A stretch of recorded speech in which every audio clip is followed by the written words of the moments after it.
वडकी येथे श्री संत गजानन महाराज यांचा प्रगट दिन सोहळा उत्साहात साजरा।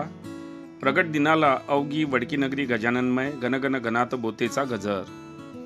श्री संत गजानन महाराज यांचा प्रगट दिन सोहळा दिनांक 8 फेब्रुवारी रोजी तालुक्यातील वडकी येथे लोक सहभागातून श्री संत गजानन महाराज यांच्या बांधण्यात आलेल्या निर्माणाधीन मंदिरात मोठ्या उत्साहात साजरा करण्यात आला। संत गजानन महाराज यांच्या प्रगट दिनानिमित्त गावात सर्वत्र भक्तिभावाचे वातावरण पाहायला मिळाले। पहाटेपासूनच मंदिरामध्ये दर्शनासाठी भक्तांची गर्दी झाली होती। अभिषेक, महाआरती, भजन कीर्तन, हरिपाठ व प्रवचनाचे आयोजन करण्यात आले होते। संत गजानन महाराज मंदिरात महापूजा करून भक्तांनी आशीर्वाद घेतला। विठोबा माऊली तुकाराम, ज्ञानोबा माऊली तुकाराम, गणगण गणात बोते असा गजर करत टाळ मृदुंगाच्या निनादात संत गजानन महाराज यांच्या पालखी दिंडी सोहळा वडकी येथे पार पडला। मिरवणूक मार्गावर महिलांनी आपापल्या अंगणात आकर्षक रांगोळी काढली होती। या उपक्रमामुळे संपूर्ण वडकीवासी भक्तिरसात न्हाऊन निघाले होते। दिंडी सोहळ्यात हरिनामाचा गजर वाजत गाजत सजविलेली पालखी आणि भक्तांच्या घोषणांनी संपूर्ण वडकी गाव दुमदुमले। दुपारी 4:30 वाजता गजानन महाराज मंदिरात या पालखी सोहळ्याची सांगता झाली। गावातील महिला मंडळ, तरुण मंडळी, ज्येष्ठ नागरिक व बालगोपाल या पालखी मिरवणुकीत सहभागी झाले होते। गावातील श्री संत गजानन महाराज उत्सव समिती वडकीतर्फे आयोजित केलेल्या श्रीच्या प्रगट दिन कार्यक्रमाला गावातील नागरिकांनी भरभरून प्रतिसाद दिला। या प्रगट दिनानिमित्त वडकी येथे 2 दिवसीय कार्यक्रमाचे आयोजन करण्यात आले होते। दिनांक 6 फेब्रुवारी रोजी चेतन शेवांकूर अंध मुलांचा ऑर्केस्ट्रा हा कार्यक्रम घेण्यात आला। तसेच श्रीच्या प्रगट दिनानिमित्त सकाळी पूजन, श्रीची आरती करून परिसरातील सर्व भक्तांना महाप्रसादाची वाटप करून या कार्यक्रमाची सांगता झाली।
बातम्यांशी अपडेट राहण्याकरिता आजच आमच्या चॅनलला सबस्क्राईब करा आणि बेल आयकॉनवर क्लिक करा.